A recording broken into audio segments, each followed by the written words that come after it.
Because, beloveds, it's very important for us to ascend and for us to reach that level where we break through the gate. And to the people in the world, and even just that concept of the world, beloved, is that the people think the world is out there. We were always taught that. Our entire life, we were taught that anything outside the OAC, that's the world. It's not, beloved. The world is those who are still carnally minded and that gathers treasures on the earth. Those who don't know how to ascend. So it's very important for us to understand that.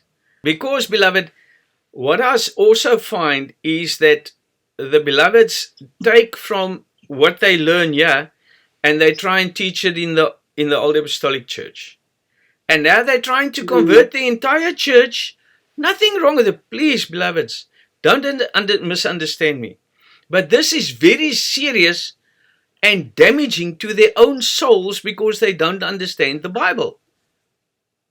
The Bible says in the Handbook of Philip, he says, come bring to the Father's house, but don't steal from the Father's house. When do you steal, beloved? There's different ways of understanding these things. The right way and the wrong way. Because, beloved, when you come to Father's house, when you sit here and you receive these treasures. When you bring something to the Father's house, you bring your will, your life, your insight, and you share what you understand. But when you steal from the Father's house, you take this and you start your own religion, or you start sharing with the other people, and you can share, beloveds, but do you do it for ego? Or do you do it because you want to get them to the body of Christ? That's the difference. Do you want to build the body of Christ? Because, beloved, if you're building in Egypt, you're building Pharaoh a home. When you build in Israel, you build for God. And that's very important to understand.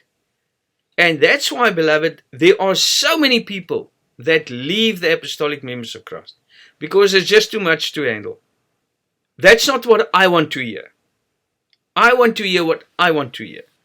And you must give me evangelistic teachings, and that's all I want to hear.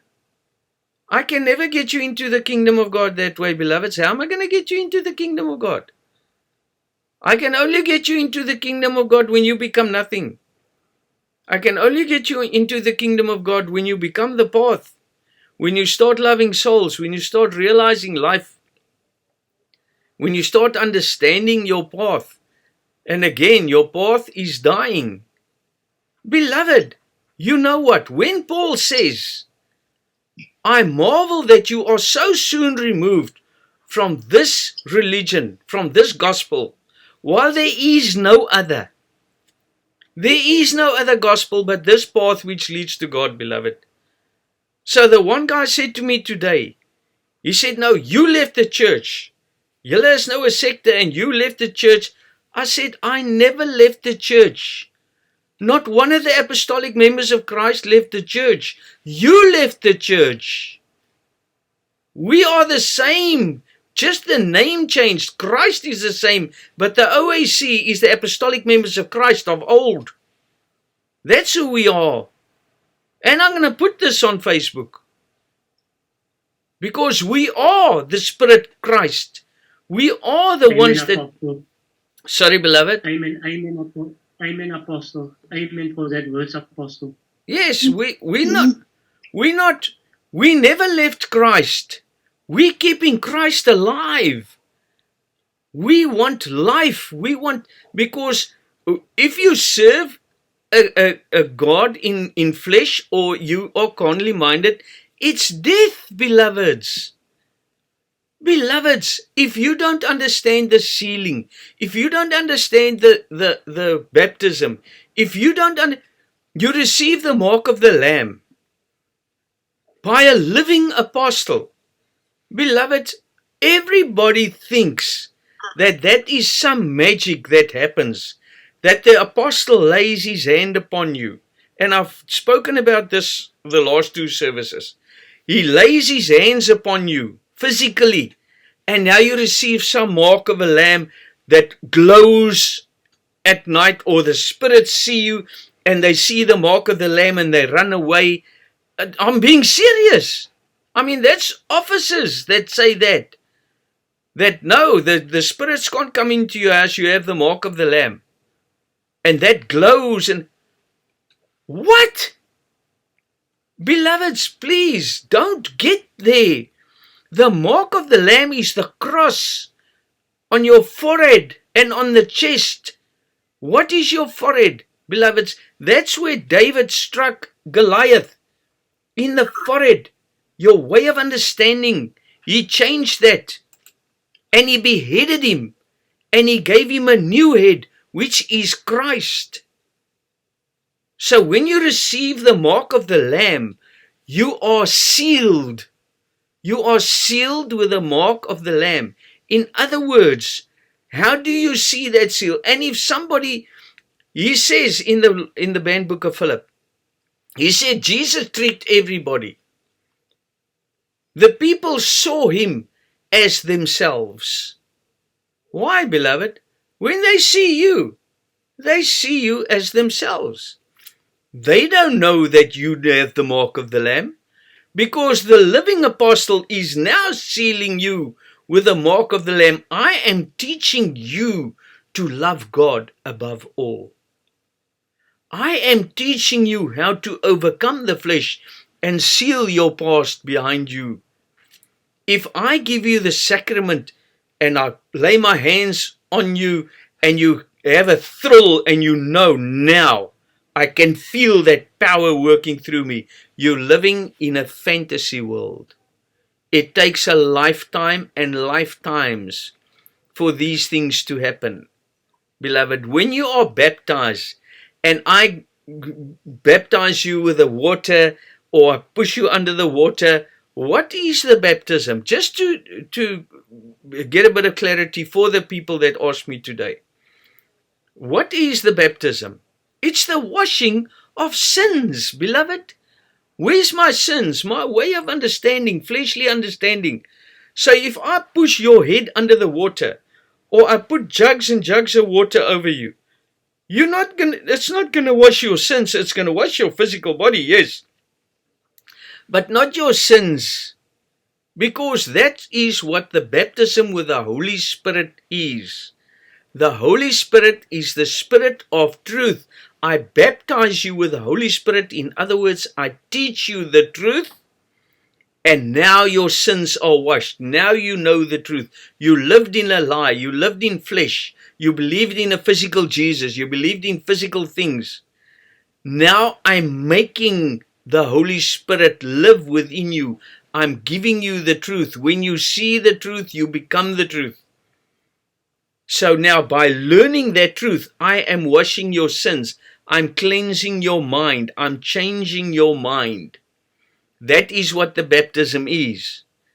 And now, beloved, even if they say, no, but it's your physical, it's a physical thing, then you say, okay, what is the most important baptism, the one of John or the one of Jesus?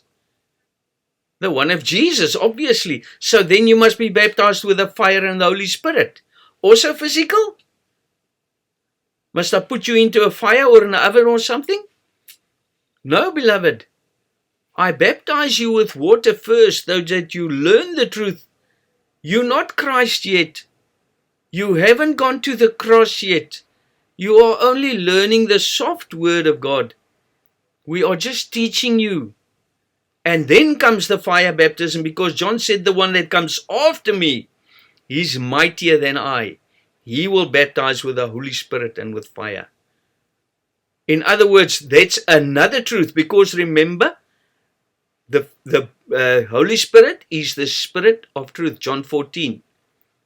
Then he says, but the one that comes after me, he baptizes also the Spirit of truth, with the Holy Spirit and fire. In other words, that truth is a higher truth. It's a stricter truth. It's like teaching a first grader and like teaching a university student.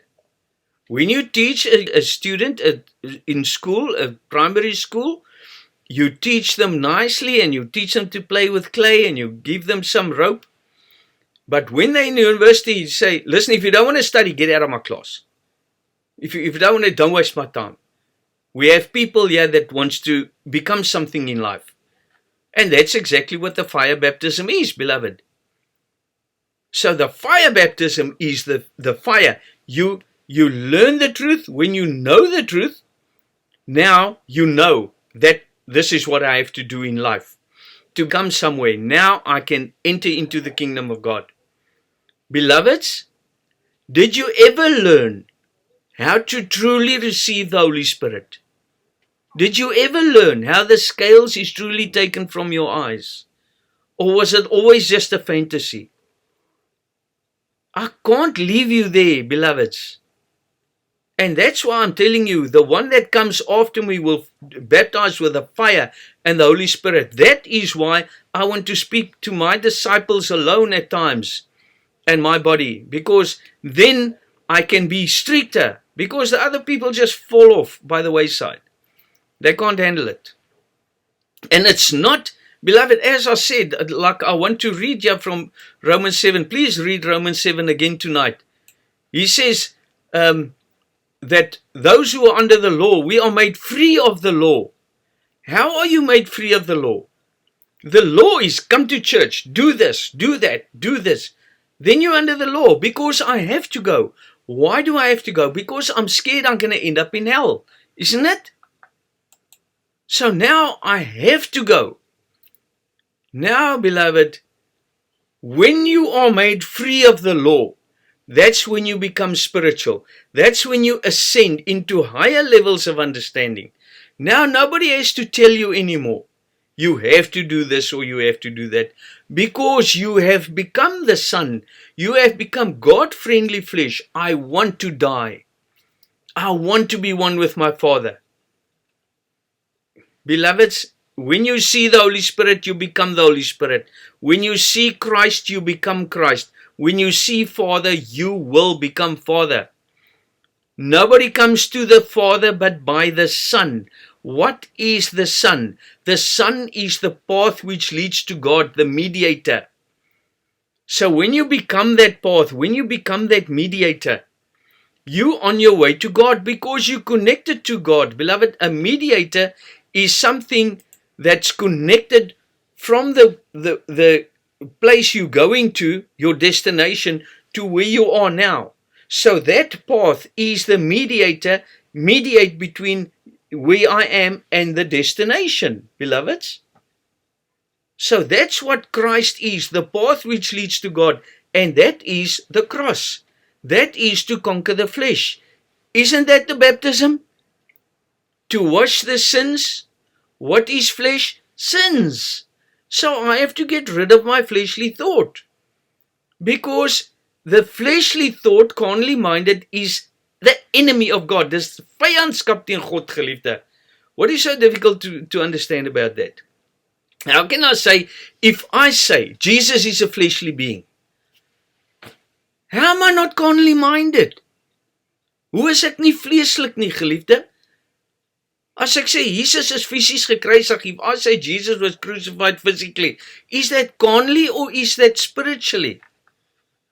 It's fleshly, it's carnal. I'm thinking of a physical Jesus that's physically crucified. And that's why the sealing and the baptism and the holy sacraments of the Holy Communion, it's not something, Sunday you go to the church and at the end of the month, everybody's there, or the first week of the month, everybody's there. To have your sins forgiven?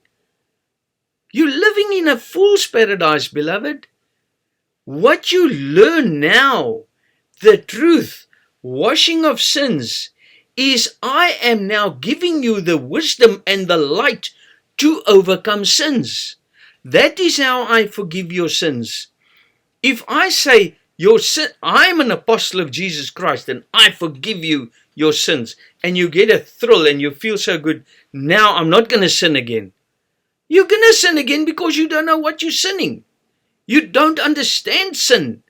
You don't understand flesh. You don't understand God. You don't understand Jesus. You don't understand even who you are. I have to show you who you are. I have to show you how to be baptized. And that's the Holy Spirit. The Holy Spirit, when I baptize you with the Holy Spirit, it's the Holy Spirit. I baptize you for the remission of sins. I baptize you for the forgiveness of sins. In other words, when I teach you the truth, I am forgiving your sins because I'm teaching you how to conquer the darkness. Hello? That's what it is, beloved. When I seal you with the mark of the Lamb, the cross, I am teaching you how to love God. I am teaching you how to love this truth, how to love this light. And that light that you love, beloved, when you ascend, you always ascend closer to that light. Remission of sins, washing the flesh, becoming spiritual, and ascending, because flesh and blood cannot enter into the kingdom of God. Now I'm washing your sins. I'm washing the darkness.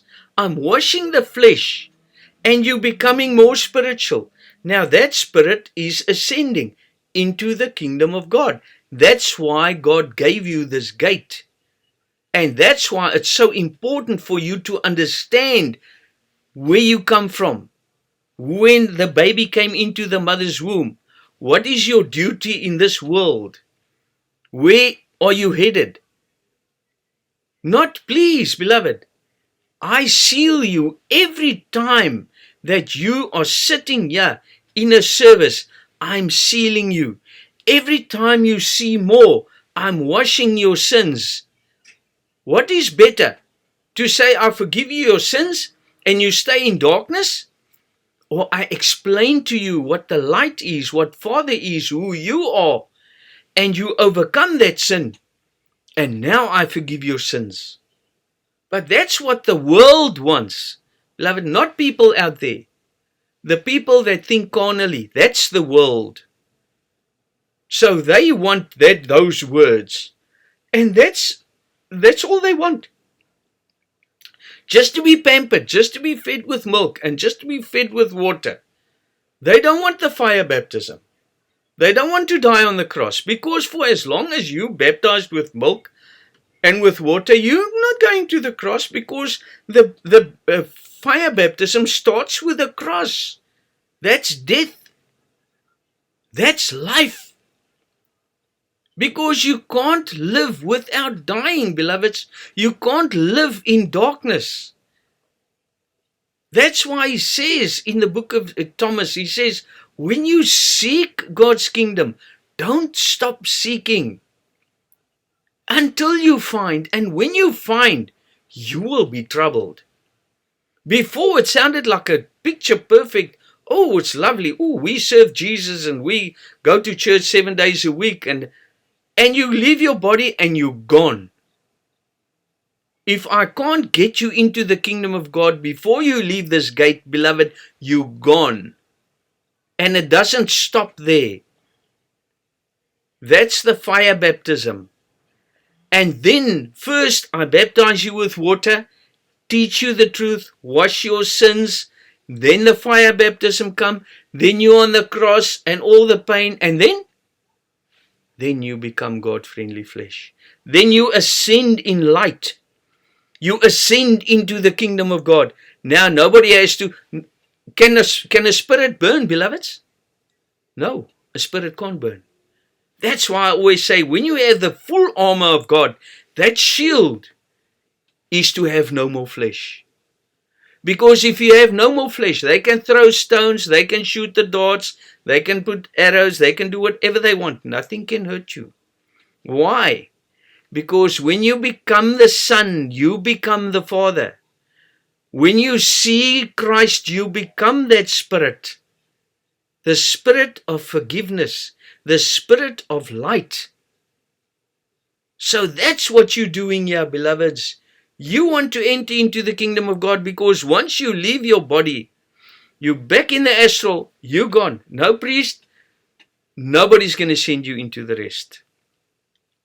If you don't recognize God's voice now, and you love that voice, and you become that voice, and you become that light, and you wash your sins, because sins is flesh. Carnally minded is death and the enemy of God. Because first I had to. Now, when you are set free of the law, will you understand? When you go to the